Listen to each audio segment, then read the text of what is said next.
کراچی سے پنجاب کی طرف جانے والی مال گاڑی سے 10 بوگیاں پنوا کے ریلوے اسٹیشن پر علیحدہ ہو گئی۔ ڈرائیور کو 5 کلومیٹر سفر کرنے کے بعد پتہ چلا، جبکہ ریلوے حکام کے مطابق علیحدہ ہونے والی بوگیوں کو پھر سے مال گاڑی کے ذریعے پنجاب کی طرف روانہ کر دیا گیا ہے۔ آپ کو بتائیں کہ اس حوالے سے مزید تفصیلات جان لیتے ہیں آدم شمبانی سے۔ جی آدم، مزید آگاہ کریں۔ جی بالکل، سکھر کے تحصیل پنو عاقل کے ریلوے اسٹیشن پر مال گاڑی 10 بوگیاں انجن سے علیحدہ ہو گئی۔ ڈرائیور کو 5 کلومیٹر سفر کرنے کے بعد پتہ چلا کہ کراچی سے پنجاب کی طرف جانے والی مال گاڑی سے 10 بوگیاں پنو عاقل ریلوے اسٹیشن پر علیحدہ ہو گئی۔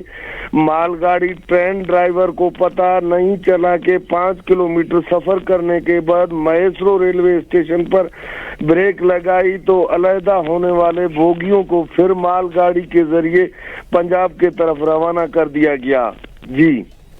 جی بہت شکریہ آدم شمبانی۔